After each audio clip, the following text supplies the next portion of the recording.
మానవుడు ఎంతకాలం బతుకుతాడు అనే ప్రశ్న. ఎంతకాలం బతుకుతాడు? మహా ఉంటే 100 ఏళ్ళు.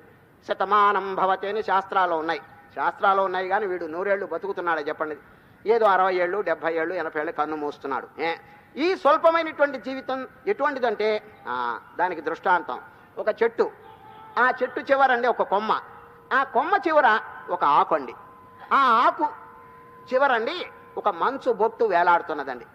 రాత్రిపూట మంచు కనుక కురిస్తే పొద్దున్నే చుక్కలు వేలాడుతుంటాయండి. ఏది? ఆకుల చివర. దాంతో పోల్చాడు. మానవుని యొక్క ఆయుర్దాయం ఎటువంటిదంటే ఆయు పల్లవ కోణాగ్ర లంబాంబుక్షణ భంగురం. ఆ చెట్టు చివర ఉన్నటువంటి ఆకు చివర వేలాడుతున్నటువంటి మంచు బొట్టు యొక్క ఆయుర్దాయం ఎంత అని అడుగుతున్నాడు. ఏమండి, ఎంతసేపు ఉంటుంది చెప్పండి? ఏమిటి? కొంచెం గాలి వీచంగానే ఆ బొట్టు కింద పడిపోతుందండి. చూసారా, రాలిపోతుంది కదండి. ఆ ఆకు చివర వేలాడుతున్నటువంటి మంచు బొట్టు ఎంతకాలం బతుకుతుంది చెప్పండి? కొంచెం గాలి వీచిందంటే ఆ బొట్టు కింద పడిపోతుందండి. దాంతో పోలుస్తున్నాడు. ఆయు అంటే జనుడు యొక్క ఆయుర్దాయం ఎటువంటిదంటే పల్లవ కోణాగ్రలంబాంబుక్షణ భంగురం. కాబట్టి జనులు కొంచెం విచారించి, ఈ శరీరం ఎల్లకాలం ఉండేది కాదు ఈ ప్రపంచంలో. ఉన్నప్పుడే చక్కగా దీంతో ఏం చేయవలనో దాన్ని చేయాలి. ఏమి చేయాలి చెప్పండి? జ్ఞానం అనేటువంటి అగ్ని సంపాదించాలని. జ్ఞానం అనేటువంటి అగ్ని చక్కగా విచారణ చేసి తానెవరో, ఈ జగత్తేమిటో బాగా తెలుసుకోవాలని. ఇది మానవుడు చేయవలసిన పని, ఈ స్వల్పమైనటువంటిది. కానీ వాడికి ఈ భవిష్యత్తులో ఉండేటువంటి మృత్యువు కానీ, ఈ శరీరం పడిపోతుందనే విషయం కానీ, ఈ శరీరం శిథిలమైపోయి వార్ధక్యం అంటే ముసలితనం వస్తుందనేటువంటి విషయం కానీ వాడికి ఏమీ మనస్సుకి జ్ఞాపకం రావటం లేదు. అందుచేత యవనంలో చేయరాని పనులన్నీ చేస్తున్నాడండి. చేసి ఏం చేస్తున్నాడు? వృధా చేసిన మనసంతా నాశనం చేసుకుని అపవిత్రమైనటువంటి గుణాలన్నీ అవలంబిస్తున్నాడండి. కనుక ముఖ్యంగా ఇప్పుడు శ్రీరామచంద్రుడు చెప్పేది ఏమిటంటే లైఫ్ ఈజ్ షార్ట్.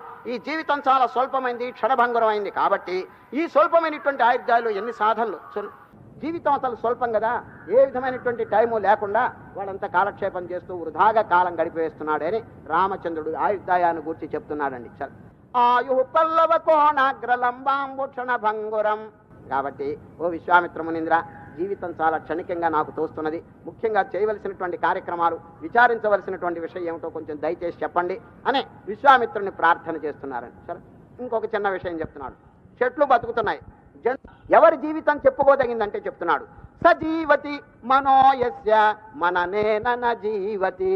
అది మనస్సు ఏ విధమైనటువంటి సంకల్పం లేకుండా పరిశుద్ధంగా ఉండి ఎప్పుడు ఆత్మ యందు లయిస్తుందో అదే చెప్పుకోదగినటువంటి జీవితం అంటాడు.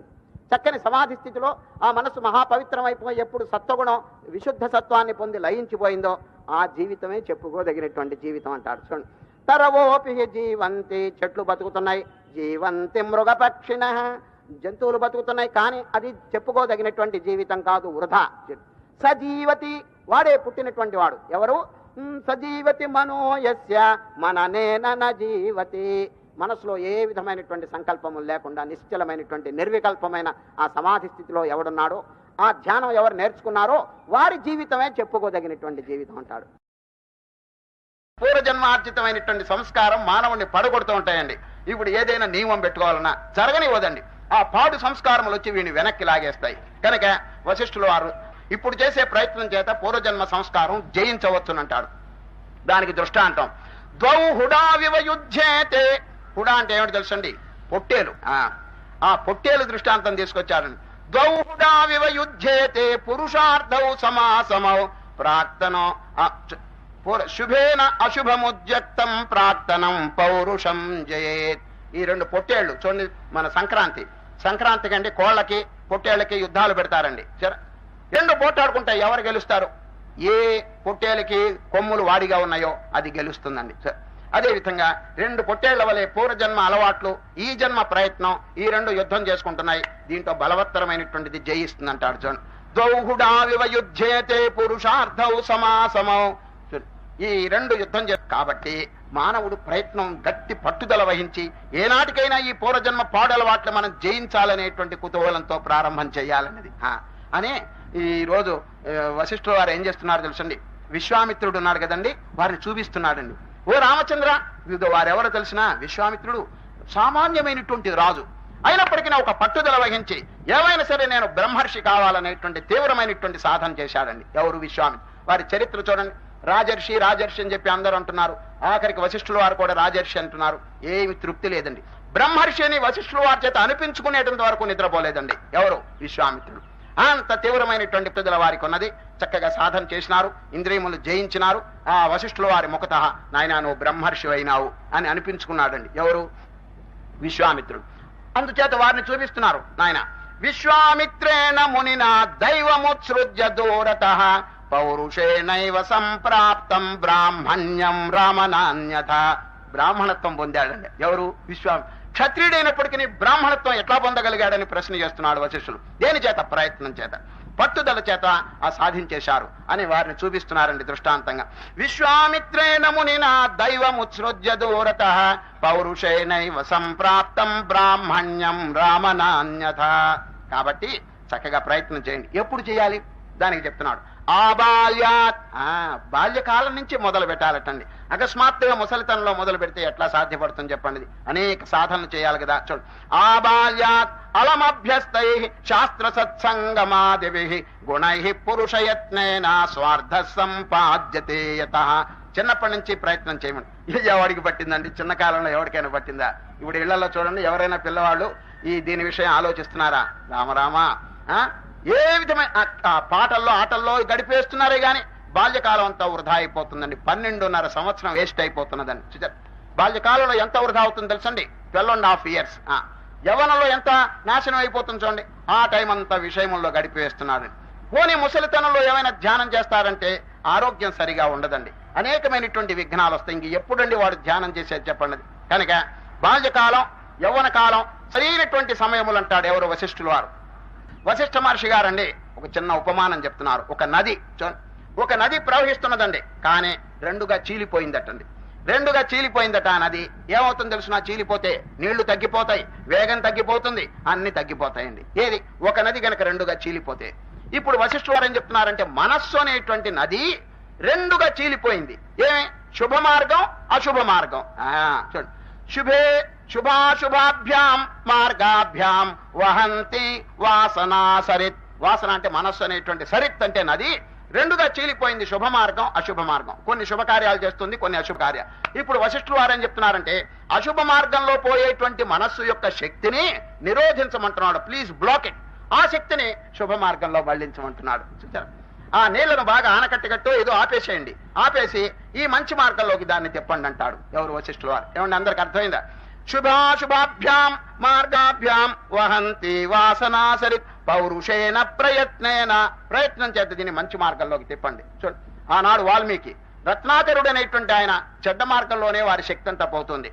సప్తర్షులు వచ్చి బోధించేటప్పటికి బ్లాక్ చేశాడు దాన్ని. చూచారు, బ్లాక్ చేసి ఆ శక్తిని మంచి మార్గంలో మళ్లించాడు. ఎవరండి? రత్నాకరుడు లేక వాల్మీకి. అప్పుడు ఏమైంది? పుట్ట మొలిచిపోయిందని. చూచారు, వారిలో పట్టుదల ఉన్నది, కానీ చెడ్డ మార్గంలో ఉపయోగించారు. ఇప్పుడు మహాత్ముల యొక్క సాంగత్యత మంచి మార్గంలోకి ఉపయోగిస్తే ఆ మహోన్నతమైనటువంటి స్థానమును ఆక్రమించుకున్నారండి ఎవరు? వాల్మీకి. మహాభక్తుడైపోయినారు. అదేవిధంగా చెడ్డ మార్గంలో పోయేటువంటి శక్తిని ఆపండి, ఇంకా దాంట్లో పోనివద్దు. మనస్సు యొక్క శక్తి అంతా నాశనం అయిపోతున్నది, దాన్ని ఇటు చక్కగా మళ్ళించండి అంటాడు. చూడండి, శుభాశుభాభ్యాం మార్గాభ్యాం వహంతి వాసనా సరిత్ పౌరుషేణ ప్రయత్నేన యోజనీయా శుభే పతి. ఈ విధంగా ఈ రోజు ముముక్షు ప్రకరణంలో వశిష్ఠుల వారండి మొట్టమొదట ప్రయత్నము, సాధన దాని గురించి చక్కగా చెప్పారు. ఇప్పుడు ఎక్కడైనా ఒక భవనంలో ప్రవేశిస్తుంటే అక్కడ పెద్ద పెద్ద భవనాల్లో నుండి గార్డ్ అంటే ఇక్కడ బాడీగా నిలబడతారండి ఎవడు? ఆ గేట్ దగ్గర పారావాడు. వాడి పర్మిషన్ లేదే ఎవరు లోపలికి పోలేరండి, పోకూడదు. ఒకవేళ పోయినారా వాడు నెట్టేస్తాడు బయటికి. చూచారు, పోనీ వాడి పర్మిషన్ ఉండాలండి. అంచేత అక్కడక్కడ గేట్ కీపర్స్, ఆ గేట్ దగ్గర మనుషులు ఉంటారు. అదేవిధంగా మోక్షం అనేటువంటి భవనం చూడండి, మోక్షం అనేటువంటిది సౌధంగా వర్ణిస్తున్నాడు ఎవరు? వశిష్ఠుల వారు. మోక్ష సౌధంలోకి ఎవరైనా ప్రవేశించాలంటే 4 ద్వారపాలకులు ఉంటారటండి అక్కడ. 4 ద్వారపాలకులు. ఆ ద్వారపాలకుల్ని జీవితంలో మంచి చేసుకుంటే తప్ప అక్కడికి రానివ్వరటండి. ప్రతివారు మోక్షం పోవాలని, మోక్షం లభించాలని చెప్పి ప్రయత్నించే మోక్షం అంటే ఏంటి? పరమానందం, పరిపూర్ణమైనటువంటి బ్లిస్, దుఃఖరహితమైనటువంటి శాశ్వత ఆనందం. ఆ ఆనందం అనేది అందరికీ అపేక్ష కదా. ఏమండి, బంధనంలో నుంచి తప్పించుకుని ఈ సంసార తాపత్రయం నుంచి ఎప్పుడు విముక్తుడై నేను పూర్ణమైనటువంటి ఆ సుఖం పొందుతానని అందరికీ అభిప్రాయం ఉంది కదా. అందరికీ మోక్షం పొందాలని ఉంది కదా. మరి తేరగా వస్తుంది ఆ మోక్షం చెప్పండి. ఆ 4 ద్వారపాలకుల్ని జీవితంలో మంచి చేసుకోవాలి.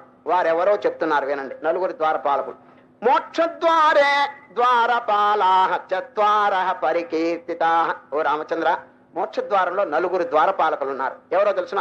శమో విచారః సంతోషః చతుర్థ సాధు సంగమః. ఈ 4. శమ అంటే ఇంద్రియ నిగ్రహం. ఈ జీవితంలో తప్పకుండా ఇంద్రియములను నిగ్రహించడానికి ప్రాక్టీస్ చేయాలని. ఆ విధంగా ప్రాక్టీస్ చేస్తే అక్కడ వాళ్ళు సన్మానపూర్వకంగా మిమ్మల్ని లోపలికి రానిస్తారు. వశిష్ఠులు వారు జీవితంలో వారిని మంచి చేసుకుంటే, అనగా వారిని చక్కగా ఇక్కడ ప్రయత్నపూర్వకంగా సాధిస్తే ఆ మంచి అలవాటు, ఆ మంచి సాధనలు తప్పకుండా వారు లోపలికి పంపిస్తారు. ఎవరు చెప్పండి? శమో విచారః సంతోష చతుర్థ సాధు సంగమః. మొదటి ద్వారపాలకుడు శమ అంటే ఇంద్రియ నిగ్రహం. జీవితంలో ఇంద్రియ నిగ్రహం అంటే ఎన్ని ఇంద్రియాలు ఉన్నాయి చెప్పండి? 11. 5 కర్మేంద్రియములు, 5 జ్ఞానేంద్రియములు ప్లస్ మనస్సు. దీని పేరు ఏకాదశ. ఈ ఏకాదశ ఇంద్రియములను చక్కగా కంట్రోల్ చేయడానికి ప్రయత్నం చేయాలండి. ఏమండి, ఇంద్రియముల యొక్క స్వభావం ఏమిటంటే మనం చెప్పినట్టు అవి నడవండి. మనం చెప్పినట్టు నడవు, వాటి ఇష్టం వచ్చినట్లు మనం నడవాలి. అది ఆ విధంగా తయారైపోయిందండి. అనేక జన్మల నుంచి అది బాగా ప్రామినెన్స్, పట్టు వాటి చేతిలో ఉందండి. ఇప్పుడు చూడండి, నాలుక ఏమంటుంది? ఏమండి, ఇదిగో ఫలానా వస్తువు తినండి, మంచి రుచికరమైన వస్తువు, ఏదో పలహారం అంటుంది. వీడు దాని మీద ఆశ పుట్టి నెమ్మదిగా తినేస్తాడని చూడండి. ఇది సాయంత్రం 6 గంటలు కాగానే కన్ను ఏమంటుంది తెలిసిన?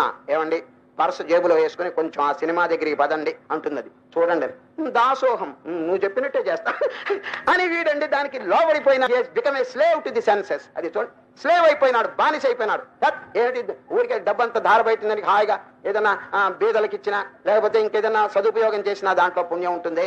ఏమిటి దీంట్లో నేర్చుకునేది ఏమిటి? ఉన్న కాస్త వివేకం పోగొట్టుకుని లేనిపోని వికారాలన్నీ తెచ్చుకుని మనస్సంతా ఖరాబు చేసుకోవడానికి అని దానికి చంపలు వాయించి, ఓ కన్నా నువ్వు నన్ను అడుగుతున్నావు, నేను నీకు అలవెన్స్ ఇవ్వను, పర్మిషన్ ఇవ్వను అని కనుక దాన్ని తిరస్కరిస్తే ఎంత మంచి దారిలోకి వస్తాడు. వీడండి అట్లా లేదండి. ఆ కన్ను ఏం ఆర్డర్ ఇచ్చినా, నోరు ఏమి చెప్పినా తప్పకుండా దాసోహం అని చెప్పి వాడికి శిరసా వహిస్తున్నాడు. అందుచేత ఇంద్రియ నిగ్రహం ఎక్కడ ఉంటుంది చెప్పండి? ఇష్టం వచ్చినట్టు ఆడించి వారేస్తున్నాయండి ఆ ఇంద్రియములు. శంకరాచార్యులు ఏమన్నారు తెలిసిన? యోగస్య ప్రథమం ద్వారం వాంగ్ నిరోధ.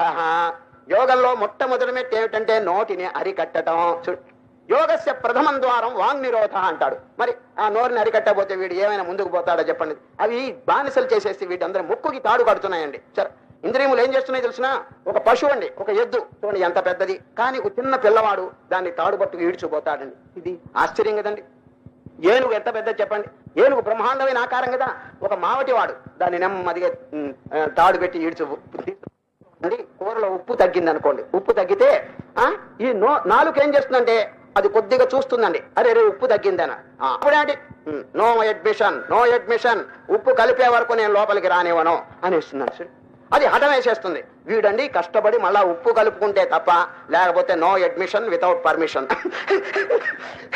ఈ విధంగా ఈ నాలుకండి గేట్ కీపర్. ఇక్కడ సరిగ్గా ఈ శరీరం అనేటువంటి భవనానికి ఇది గేట్ అండి. ఈ గేట్ దగ్గర చేరాడు వీడు. ఎవరండి? ఈ నాలుక. రామా, వాడు ఎన్ని కోరికలు కోరతాడంటే చెప్పడానికి లేదండి. ఇప్పుడు చూడండి, సంసారంలో ఈ నాలుక వల్ల సతమతం అయిపోతున్నారు. అది ఇష్టం వచ్చినట్టు ఆడిస్తున్నది. వీడేమిటంటే ముక్కుకి తాడు కట్టినట్టు వీడు ఆడుతున్నాడండి. ఇది అట్లా ఉండకూడదంటాడు. నిగ్రహం అంటే ఏంటి?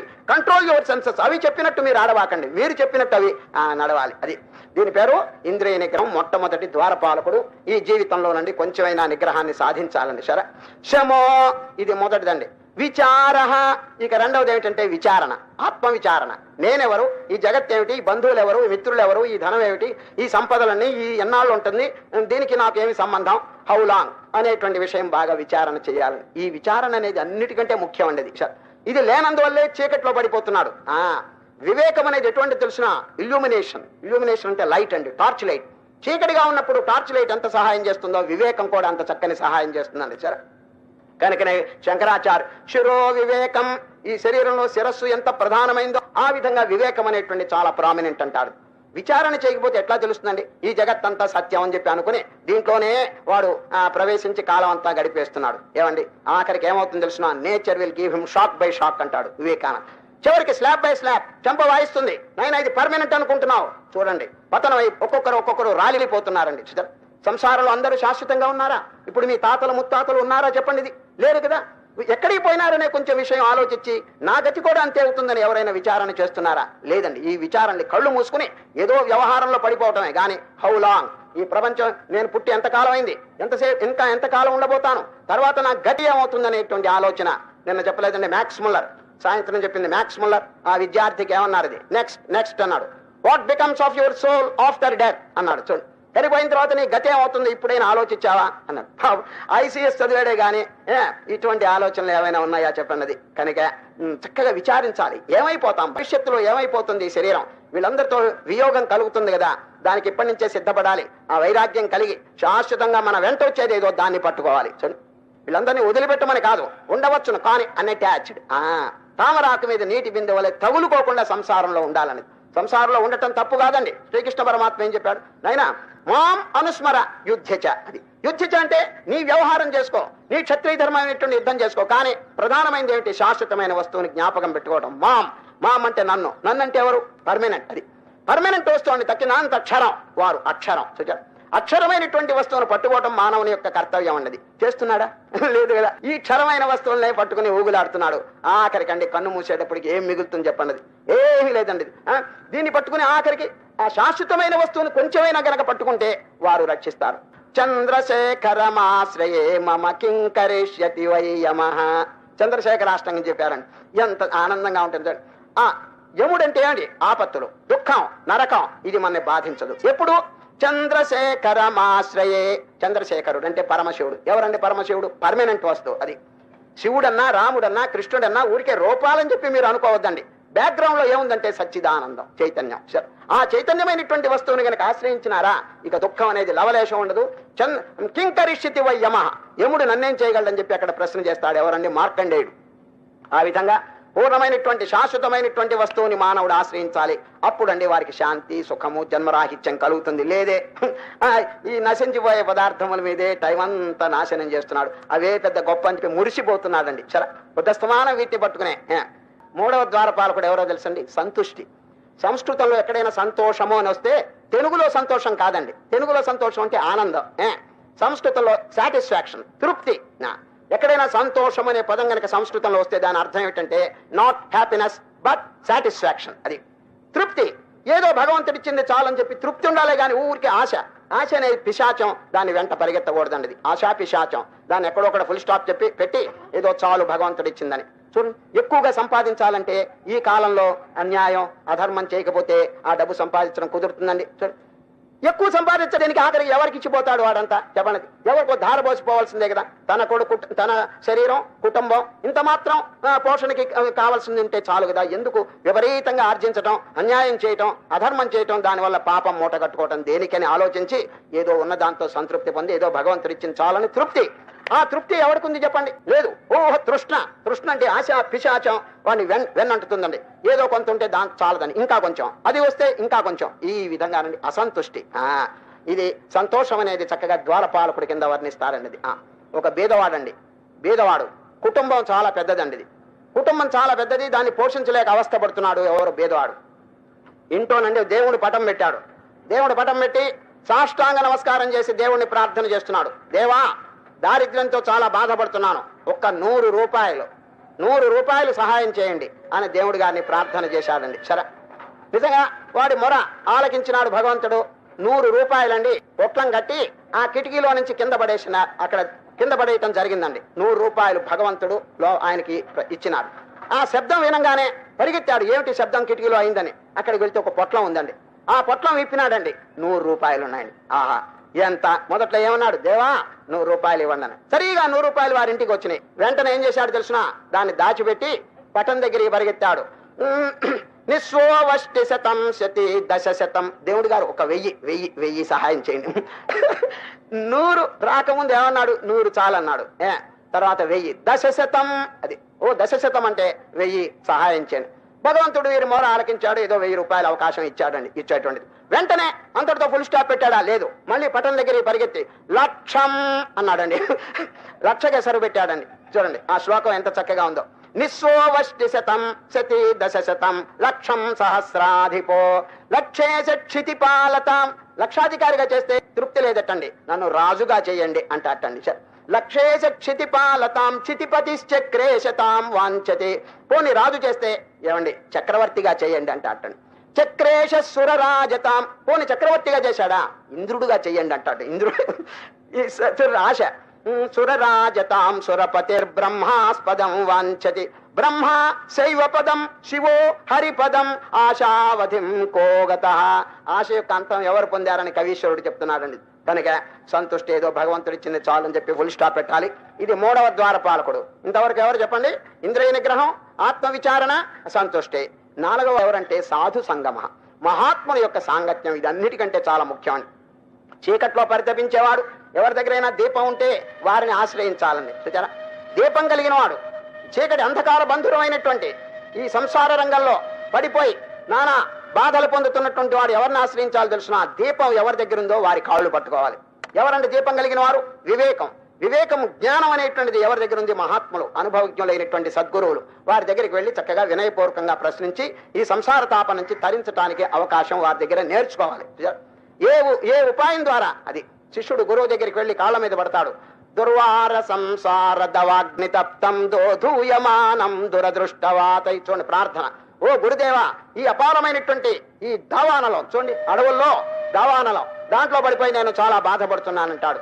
దుర్వార సంసార దవాగ్ని తప్తం దోధూయమానం దురదృష్టవాతై. భీతం, నాకు భయం కలుగుతున్నది.